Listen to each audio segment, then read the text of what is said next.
Hello there, students. Thank you for being part of this presentation. My name is Luis Silva. I am your social studies teacher, and today we are going to focus on the Articles of Confederation, the Constitution, and the Bill of Rights. We're going to go from 1776 all the way to 1791.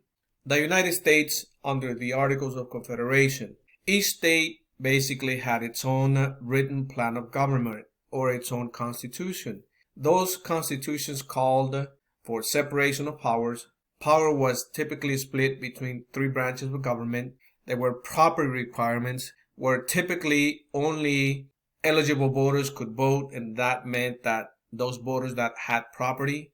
Many states included a Bill of Rights that outlined basic freedoms such as freedom of religion, trial by jury, and other freedoms. The Virginia Statute for Religious Freedom was adopted by Thomas Jefferson, in which, by the way, Jefferson was extremely proud of this accomplishment, in which he basically de-established the Church of England and gave more rights to Jews and Catholics, as these two groups were some of the groups that did not have a whole bunch of power.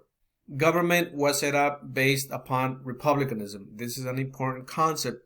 The concept of republicanism, because basically it states that the power comes from the people, and all of the states emphasize that idea that the power was given to rulers by the people. There was a debate over what republicanism would look like, but still the idea remained there that the power was coming straight from the people. In order to make the government function properly for everybody, the Articles of Confederation were put in place. This was the first national government of the United States, and the government could conduct foreign policy, borrow money, make treaties, and this is really important. You needed this in a government. It created a central government, but with limited powers. It was a unicameral Congress.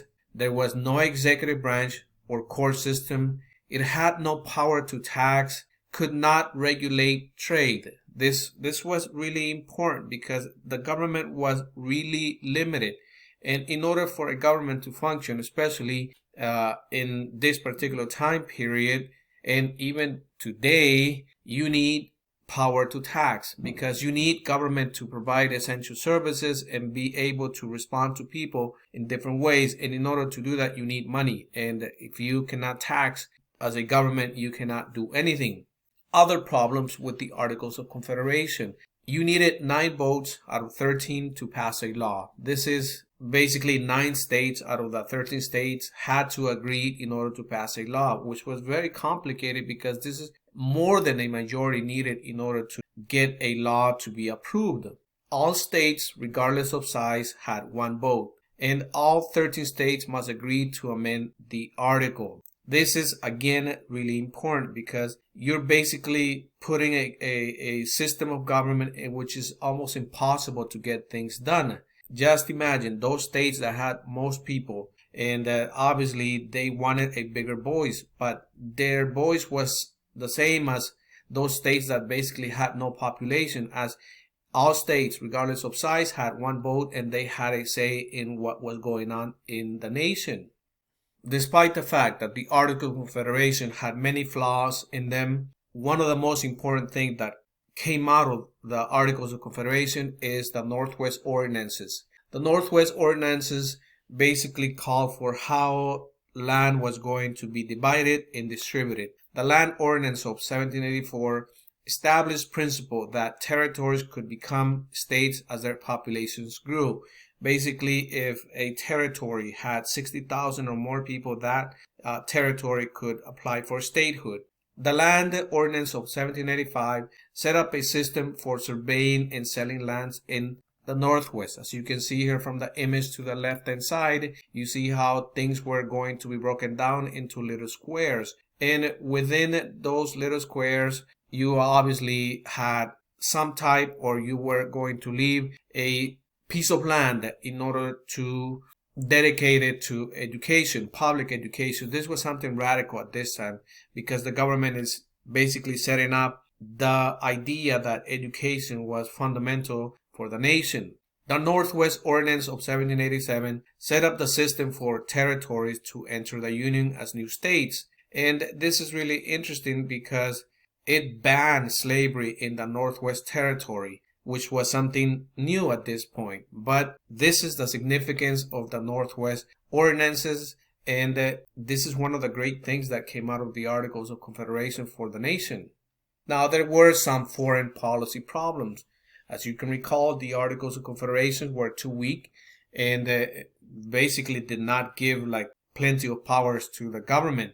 And some of those problems here that were developed here is with the British. The British built forts in the West, disrupted trade, and armed natives. This was important because the Americans, or the colonists in this case, they got into many conflicts, especially with the natives, because trade and acquiring new territories, and the weapons that were given by the British to the native were used to fight the colonists or the Americans. Another problem was that Spain banned American shipping along the Mississippi in 1784, especially the port of New Orleans, which basically leads into all of the Mississippi River. This was important because the Mississippi River was like the road where all trade moved into many parts of the United States.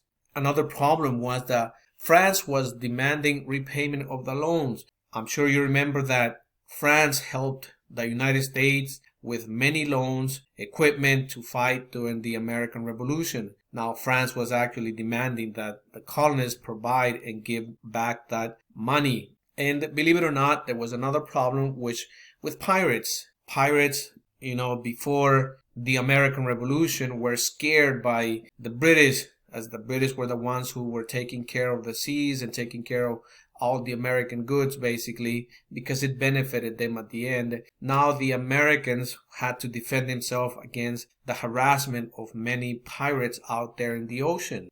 The Articles of Confederation, as we mentioned before, were very weak. They did not provide a lot of support, basically, for the states. And on top of having those external conflicts with other nations, now you were having internal conflicts. In this case, Shays Rebellion. Following the American Revolution, the economy suffered a post-war depression. Particularly hard hit were the farmers. In this case, Daniel Shay was a farmer. And Shays Rebellion took place between 1786 and 1787.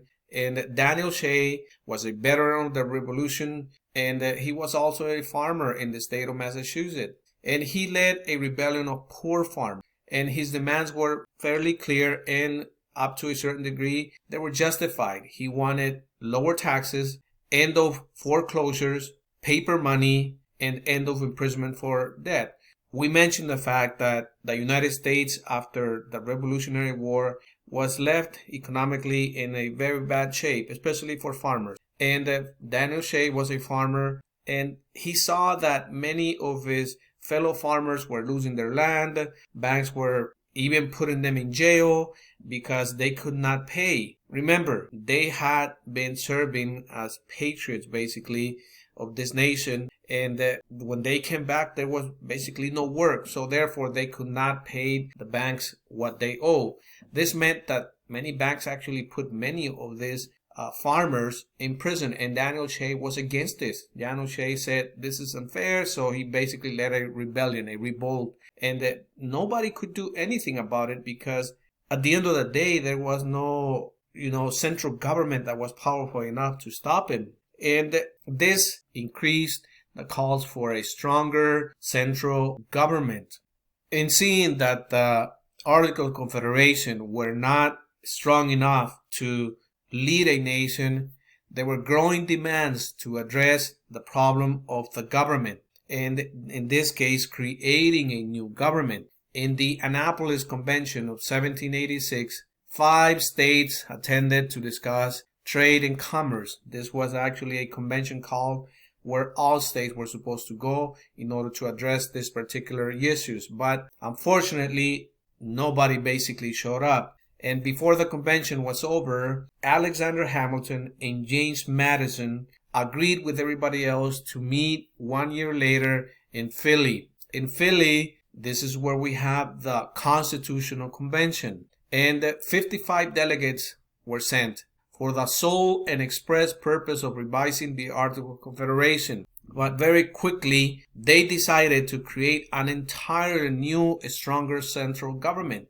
Remember, you just had Shays Rebellion, and you saw the need for a government that would be there in case anything like this ever happened again. And therefore, the Constitutional Convention became a convention to create a new, stronger central government. Compromises of the Constitution. As you know, when you have basically a whole bunch of people trying to create a new government, many compromises have to take place. And the basic component here was creating a government that would work for everybody. And the big issue at the convention was about representation in Congress. This was the biggest component, the biggest idea, as all of these delegates did not want to create a national government that would be too powerful. James Madison introduced the Virginia Plan, large states plan, in which he called for a bicameral or two-house legislature.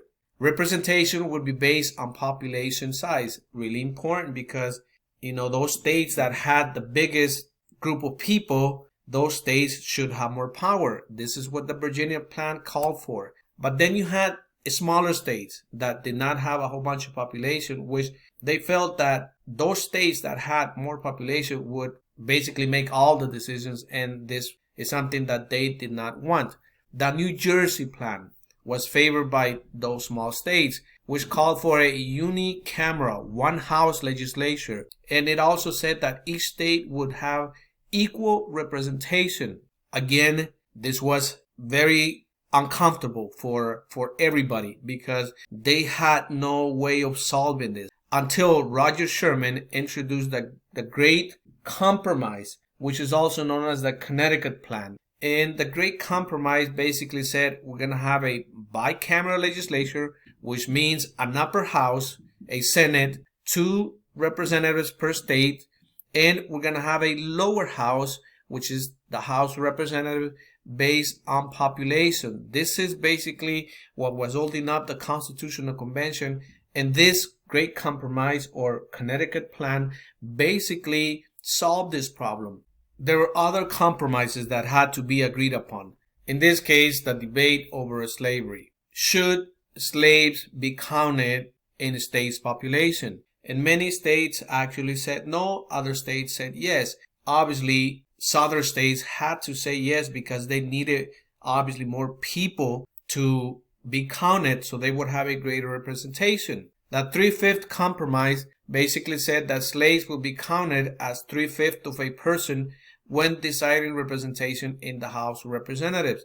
By the way, many people have criticized this compromise, but it had to be done in order to get southern states to approve the Constitution. The slave trade was allowed to continue until 1808, and although the word slave or slavery was not used in the Constitution, the institution itself of slavery was very much protected by the original document. Finally, we have the debate over the ratification of the Constitution. And in here you had 2 groups of people. You had the Federalists, who were supporters of a strong central government, and you had the Anti-Federalists, who were critics of the Constitution and favored a weak central government. They basically favored states' rights over a national government's rights. The Federalist Papers, which were 65 essays written by James Madison and Alexander Hamilton, as well as John Jay, were meant to persuade people to support the Constitution and its ratification. But the Anti-Federalists were not really happy, and they didn't agree to support the Constitution until a Bill of Rights was added to the Constitution. And a Bill of Rights basically gives a whole bunch of individual rights and explicitly restricts the power of the federal government. Once all of this was settled, in 1789, George Washington takes office as the nation's first president. Now, some stuff you should know about the Constitution. First, the Constitution set up a government based on popular sovereignty. Power is in the hands of the people. The separation of powers between the 3 branches. The Constitution set up a division of powers between the national and states government. This is what we call federalism, in which ultimately states also have a whole bunch of power, and the national government has a whole bunch of power, and the ultimate authority is the national government. The Constitution would be the supreme law of the land, and it is the supreme law of the land. Presidents will not be elected directly by the voters. The founding fathers wanted to limit excessive popular influence. They feared too much democracy would lead to mob rule and created the Electoral College. This is very important because our government now, our president right now, it is basically elected by the Electoral College. What about the Bill of Rights? The Constitution was created in a way that it allowed changes to it. We call them amendments. A Bill of Rights was added to the Constitution in order to get it approved and added to the Constitution. The Bill of Rights are the first 10 amendments to the Constitution. But why did we need the Bill of Rights? The Constitution did not specify the rights of individual people. So before the states like Massachusetts, Virginia, and New York agreed to pass this Constitution, they wanted some basic rights for people added to the Constitution. If not for the promise of a Bill of Rights, the Constitution would not have been ratified. The Bill of Rights was made part of the Constitution in 1791. We have come to the end of our presentation. Do not forget to subscribe. You have a good one.